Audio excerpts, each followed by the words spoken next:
그런데 오늘 이재명 지사 측에서 이재명 지사와는 상관이 없다. 경기도청 대변인은 아마 이렇게 이야기를 한 것 같은데요. 지난 지방선거 때 이재명 지사 캠프의 대변인을 했었던 변호사가 경찰 간부 2명을 뇌물수수 혐의로 고발을 했습니다. 그런데 이 변호사가 고발한 경찰 간부 2명은 공교롭게도 해경궁 김씨 사건과 관련해서 수사를 냈던 그 라인에 있던 책임자급이다. 그래서 이목이 쏠리고 있는 것 같습니다. 제가 지난주 금요일 날 접견을 하고 저도 이제 며칠 고민을 한 다음에 이렇게 결정을 한 사안이라서요.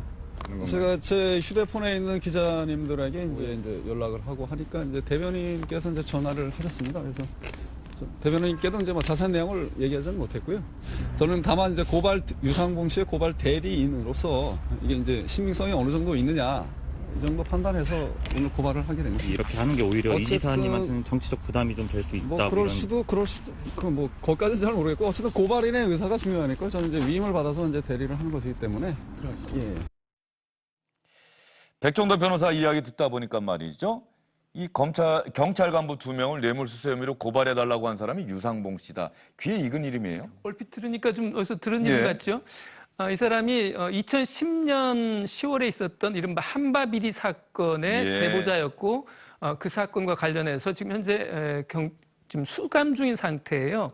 그런데 이제 한바비리 사건이 뭐였는지 좀 간략하게 좀 말씀을 드려야겠는데요. 그때 당시 제가 담당 사건 데스크여서 좀 기억을 하고 있습니다만은 이 유상봉 씨가 이제 건설 현장에 그래서 이제 식당을 여러 군데 하는 이런 사람이었는데 건설 현장에 있는 식당은 이른바 한바라고 그러죠. 예. 네, 그런데 그 사업을 하면서 경찰 고위 간부 한 40여 명하고 지속적인 유착 관계를 가져왔어요. 그래서 이제 비리를 은폐한달지 그다음에 수사 관련한 편의를 봐준달지 하는 명목으로 고위 경찰관들과 이렇게 부당한 접촉을 해서 당시 그 강일학 전 경찰 총수까지 이제 구속이 되는 이런 사건이 있었는데요. 상당히 큰 사건이었죠. 그렇습니다.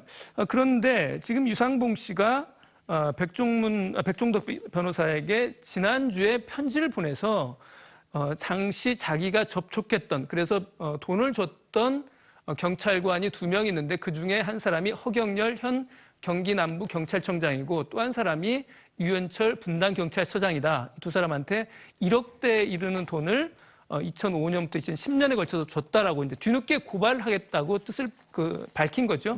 그 고발 의뢰를 받아서 오늘 백종덕 변호사가 고발장을 제출한 거예요. 예.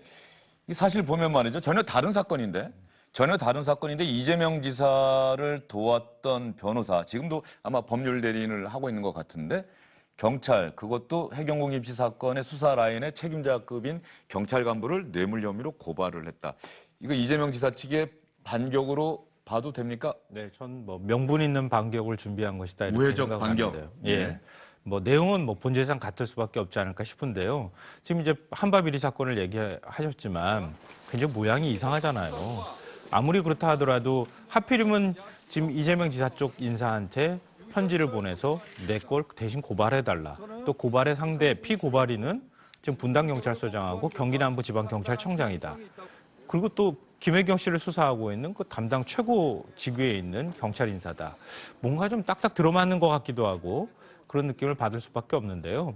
그러니까 원래는 이제 이재명 지사 쪽에서 그 수사를 담당하는 경찰을 공정하게 수사를 하지 않았다고 해서 고발 조치하겠다는 얘기를 했었던 거 아닙니까? 근데 제가 생각하건대 당내에서 아마 말렸을 것 같아요. 이 사건을 정치적 쟁점화할 경우에는 오히려 현 정부에 부담스러울 수도 있거든요. 근데 그런 부분에 대해서 말리니까 다른 명분을 찾았던 거 아니냐. 우회적인 방법이든 또 명분 있는 다른 경찰을 압박할 수 있는 수단으로 찾은 게 바로 이거 아니었느냐. 저는 그렇게 생각하고 있습니다. 이재명 지사 측에서는 어쨌든 간에 백종도 변호사 고발과 이재명 지사는 상관이 없다. 백종도 변호사가 독자적으로 한 것이다. 이렇게 밝히고 있는데 어떻게 보세요? 글쎄, 과연 그 말씀을 그대로 고지고대로 믿는 분들이 얼마나 있을까 이런 생각을 합니다. 현재 변호인은 아닌데 어찌됐든 이재명 지사 캠프의 대변인을 했던 분이 현 변호사거든요. 백종덕 변호사고 민주당의 여주양평 지역위원장이고요. 그리고 이분이 이미 우리 김성환 평론가 이야기하셨지만 이 분당서장 등등을 직권남용 혐의로 고발하려고 했던 분이에요. 그런데 이해찬 대표가 말렸어요. 고발하지 말라고. 바로 이해찬 대표. 지난 6일인가 그래요. 그렇습니다. 그거 네. 발표도 아마 백종덕 변호사가 했을 네, 겁니다. 그렇습니다. 그랬기 때문에 이제 지금 그때는 고발을 안 했지만은 이번에는 이제 다른 걸 가지고 뇌물 혐의를 적용을 해서 별도로 압박을 하는 건데 이거 사실 무리수가 될 수도 있다고 봅니다. 왜냐하면 지금 해당의 경기 남부청장과 그다음 분당서장은 강력히 반발하고 있거든요. 이게 명예훼손으로. 그래서 아마 법적 대응을 할 것 같은데 오히려 지금 경기 남부청은 그 사이버 수사대에서 휘경군 김씨 문제를 투입 문제를 수사하고 있고 분당서는 이재명 지사의 뭐 자기 형 강제 입원 문제 그다음에 검사 사칭 문제 이런 것들을 기소 의견으로 이미 검찰에 송치했거든요. 그래서 아마 수사가 내일 이재명 지사가 검찰 출두해서 그와 관련한 모든 것들을 네. 아마 수사받을 텐데 오히려 경찰을 너무 자극한 느낌 아니냐 이런 생각이 듭니다. 네. 내일 이재명 지사가 검찰에 나가서 조사를 받게 되는 것은 경찰이 이 해경궁 김씨 사건이 아니고 그 전에 이미 3가지 혐의와 관련해서는 기소하는 게 좋겠습니다라고 하면서 검찰에 넘겼던 사건, 이른바 선거법 위반, 그리고 친형 강제 입원, 뭐 이 직권남용 등과 관련해서 검사 사칭하고 대장동 개발 허위사실 공표 이런 혐의와 관련해서 내일 검찰에 나가서 조사를 받는 것이지 해경궁 김씨 사건과 관련해서 내일 검찰에 나가는 것은 아니라는 말씀을 여러분께 드리고요. 윤철원 실장님, 네. 이 백종덕 변호사가 고발하겠다고 밝힌 해당 경찰 간부들의 입장도 제가 좀 전해드려야 되지 않겠습니까? 그렇습니다. 이게 두 사람의 입장은 전혀 그런 사실이 없다라는 거고 예. 강력하게 법적으로 대응하겠다라고 하는 입장을 지금 밝히고 있어요. 그런데 다만 앞에서도 이제 말씀도 있었지만은 이 유상봉 씨가 이건 이제 백종덕 변호사에게 이제 편지를 보낸 거거든요. 예. 편지를 보낸 걸 보면 왜 유상봉 씨가 이 시점에서 이런 편지를 보냈을까? 더군다나 이것이 정치적 논란거리가 될 것이라고 하는 걸 잘 알 텐데요.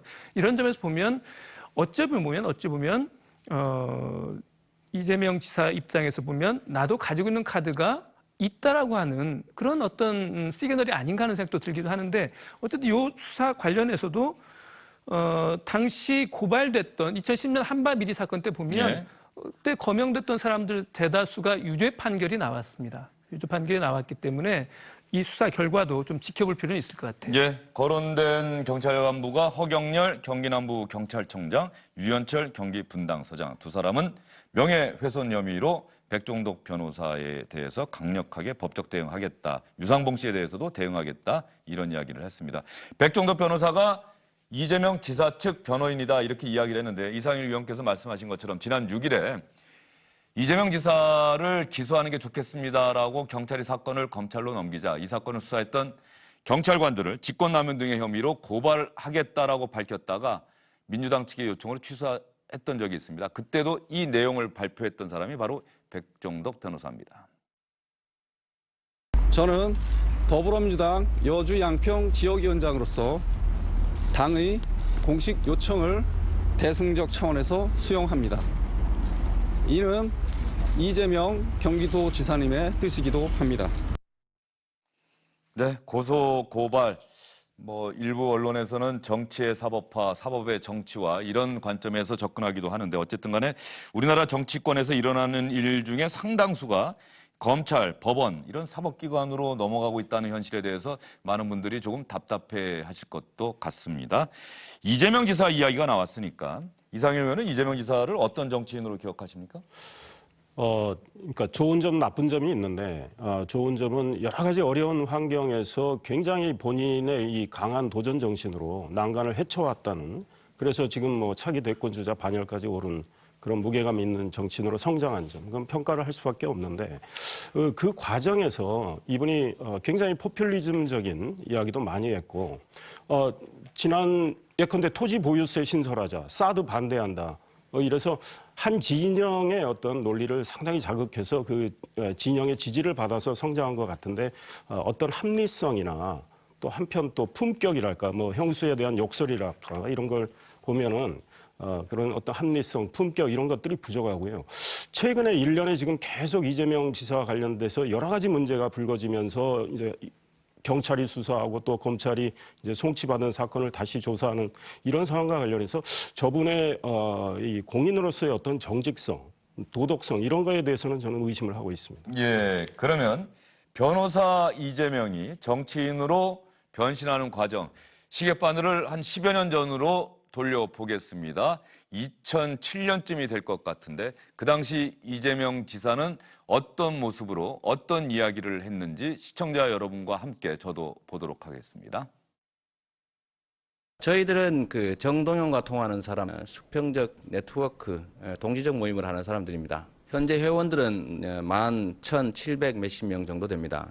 저는 그 정동영과 통하는 사람들, 약칭 정통들의 전국 대표를 맡고 있는 이재명 변호사입니다.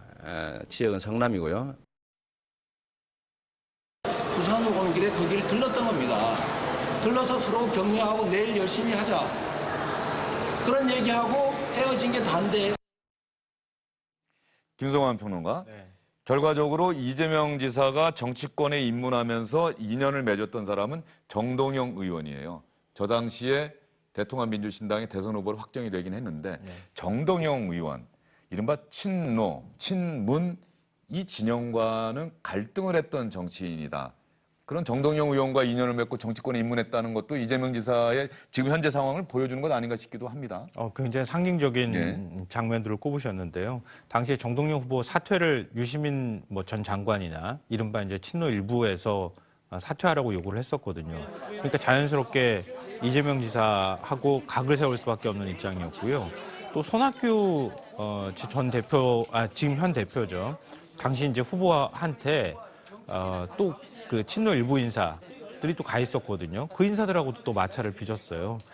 지금 정동영 당시 이제 후보를 지원했던 분들이 아직도 사실은 그 이른바 친노라고 하는 분들하고 이렇게 서로 섞이지 화학적으로 결합하지 못하는 현상이 지금까지도 벌어지고 있는데 그 당시부터 이미 시작됐던 거 아닐까. 이재명 현 지사도 그 당시부터 사실은 친노하고 화학적 결합을 하기 어려웠었던 상태가 아니었을까 싶고요. 지금 이재명 지사와 얘기하고 있는 뒷모습 보이고 있는 사람이 정봉주 전 의원입니다. 네. 저 당시에 손학규 후보 수행단장을 맡고 있었는데 아마도 정동영 당시 후보 측과 손학규 후보 측 간에 뭔가 버스를 정동영 후보 측이 동원하려고 하고 있다. 이 현장을 잡았다. 그래서 양측에서 서로 그 선거운동원들이 몸싸움도 벌이고 그래서 경찰서까지 가갖고 조사를 받던 과정 리포트했던 기억이 나는데 말이죠.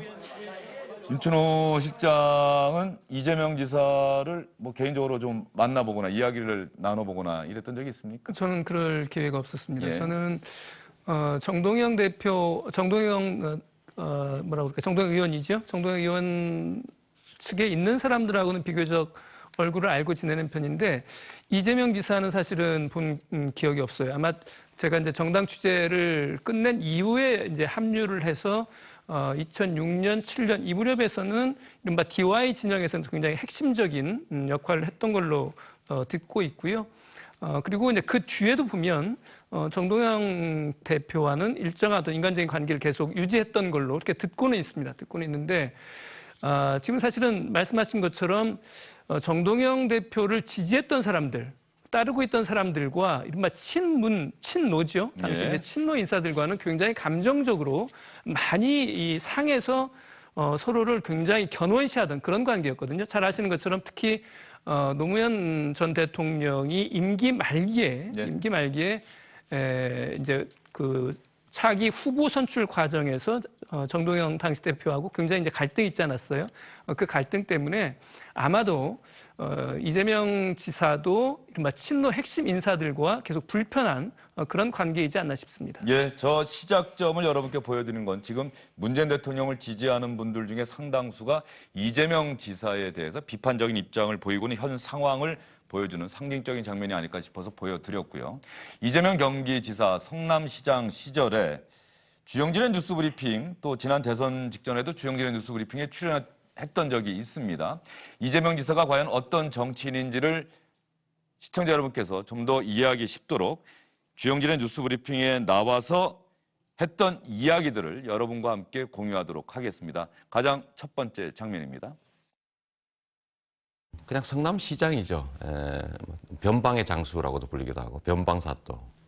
갑자기 저기 지방에 있는 기초단체장이 대선 후보 이렇게 언급이 되니까 다들 좀 의아하게 생각하시는 것 같아요. 뭐 제가 가진 강점이라고 한다면 작기는 한데 매우 실천적이라는 거, 뭐 또 일관성, 또는 대중들과의 친화성, 좀 기존의 정치와는 좀 다른 어법, 뭐 이런 것들이 대중들, 국민들 여러분들한테 좀 호감을 갖게 된 게 아닌가 싶습니다. 일부.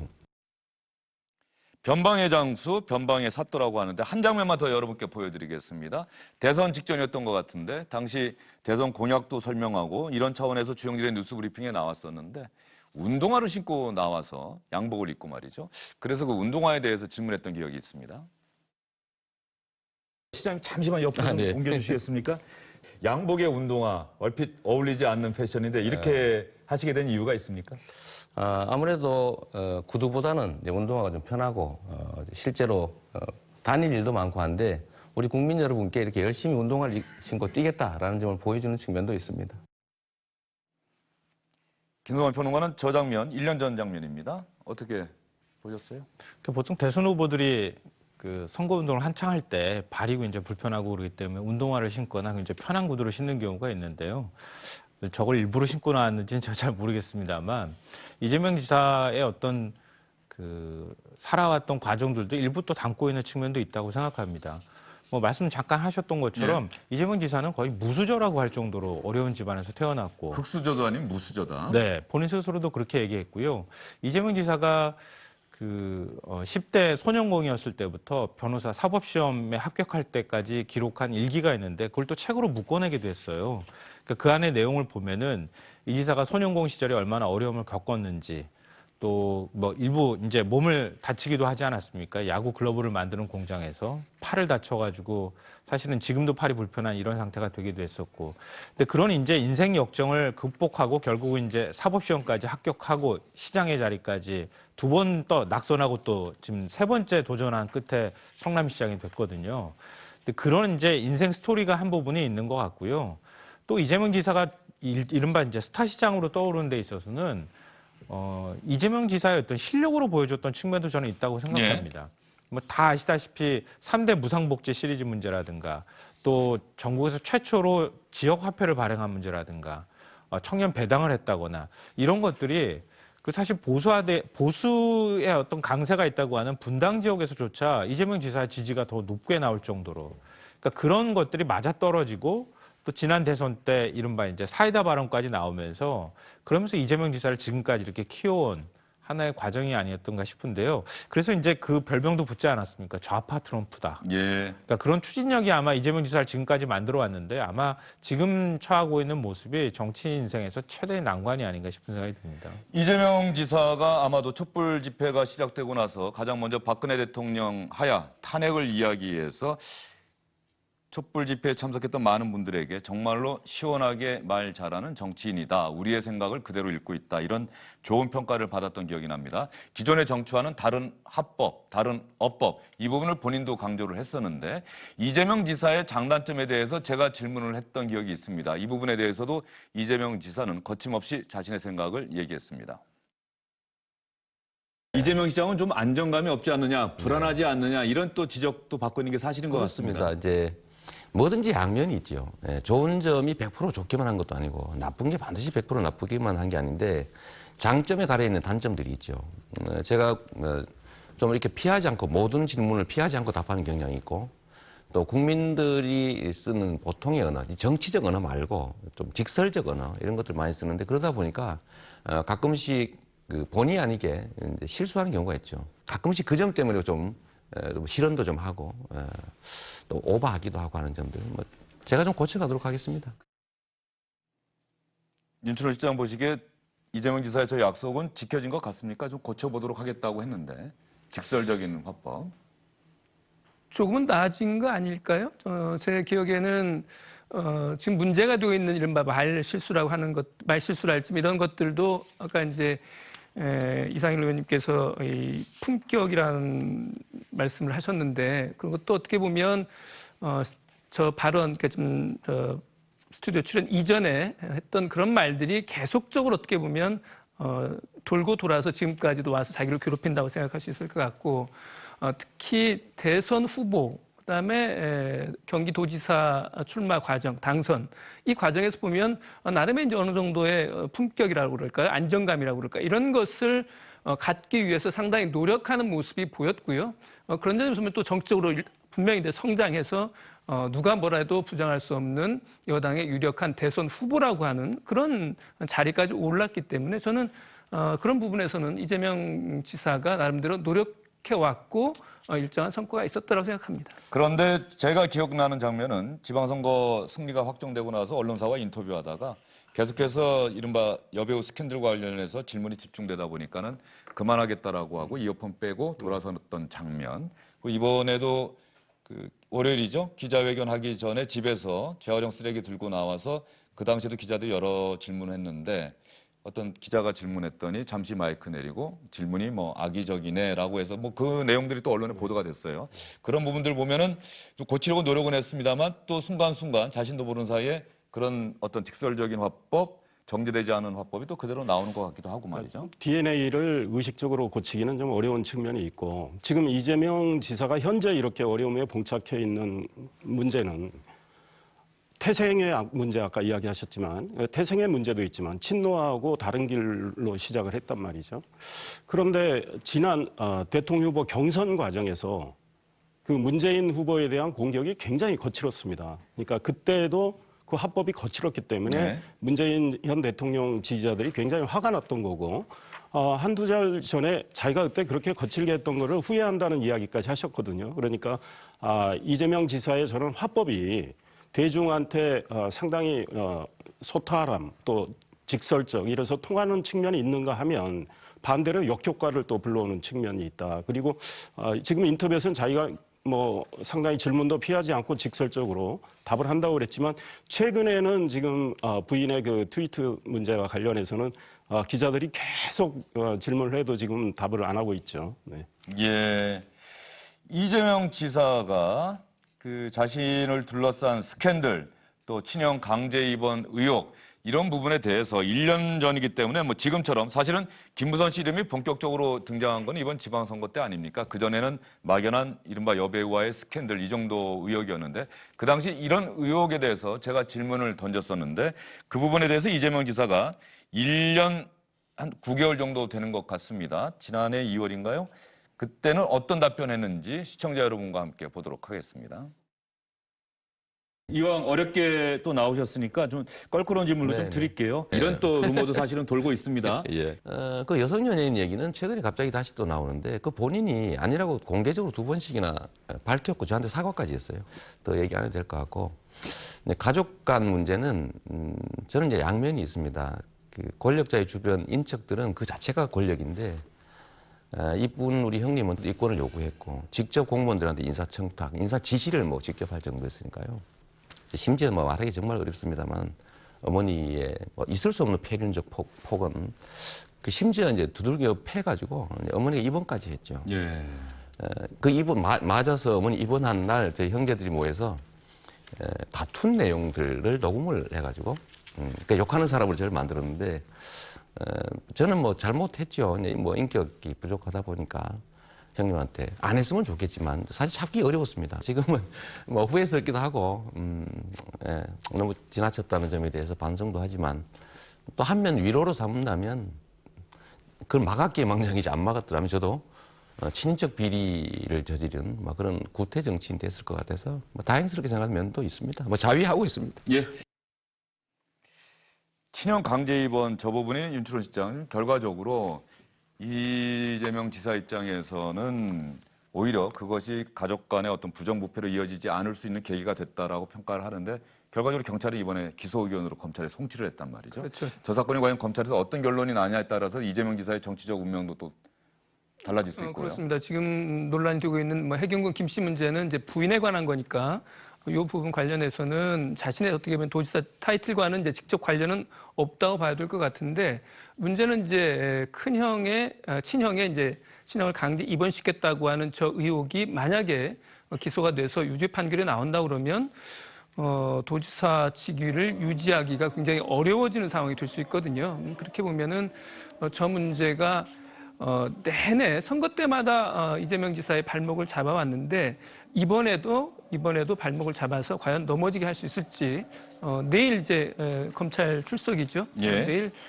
출석하는 것이 또 많은 사람들의 관심을 모을 수밖에 없는 그런 상황입니다. 그 안에 그 트위터 문제도 예, 이재명 그 부분은 지사- 잠시만요. 네. 잠시만요. 저희가 좀 말씀드릴 기회를 드릴게요. 시간은 조금 넘칠 것 같은데 이재명 지사가 이번 주 월요일에 기자회견에서 해경공립씨라는 트위터 계정의 실제 주인이 내 아내가 아니라는 증거는 차고 넘치는데 경찰이 진실이 아닌 권력을 택했다라고 경찰을 강하게 비난을 했습니다. 아내 김혜경 씨와 이재명 지사 대선을 앞둔 상황이기 때문에 그 아내와의 관계, 아내가 또 남편을 어떻게 응원하는지 이 부분에 대해서도 주영진의 뉴스브리핑에서 준비했던 장면이 있고 당시 이재명 지사가 아내가 등장하는 장면에 어떤 반응을 보였는지 저도 좀 기억은 납니다만 여러분과 함께 보도록 하겠습니다. 부인은 어떻습니까? 변호사 어려운 시절에 만나셨을 것 같은데. 집사람은 제가 뭐 개업한 후에 처음으로 같이 살 때 이제 돈이 없어서 이제 월세살이 했으니까요. 집사람은 좀 황당했을 겁니다. 이 뭐 변호사라고 봤더니 결혼했는데. 그래도 결혼식 날은 아주 활짝 웃으시네요. 네. 예. 제가 고맙죠, 언제나. 예. 그래서 우리 이재명 시장의 부인이 오늘 주영진의 뉴스브리핑 팀에 특별히 남편을 응원하는 영상을 보내오신 것 같아요. 한번 보실까요? 저 화면 속의 여자분이십니다. 여보, 나예요. 놀랐죠? 며칠 전에 당신 일기장을 다시 펴보다가 그때 생각했던 이재명의 생각과 요즘에 또 행동하는 이재명이 너무 똑같아서 사실 엄청 놀랐어요. 이렇게 소신을 지키면서 자기 생각을 변함없이 지키는 당신이 너무 자랑스럽습니다. 요즘은 몸이 10개라도 모자랄 정도로 굉장히 바쁘거든요. 그래서 제가 좀 많이 도와주고 싶어서 요즘 인터뷰도 하고 또 남편의 생각을 또 진심을 전달하려고 저도 많이 도와주고 있습니다.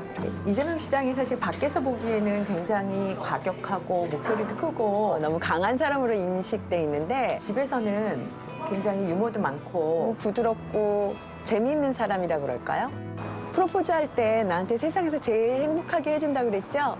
이제는 내가 당신을 세상에서 제일 행복하게 해줄게. 국민들을 세상에서 제일 행복하게 해주세요. 당신은. 사랑해요. 저 장면이 저도 기억이 납니다. 참 좋은 말이었어요. 이제는 내가 당신을 행복하게 해줄 테니까 당신은 국민을 행복하게 해주세요.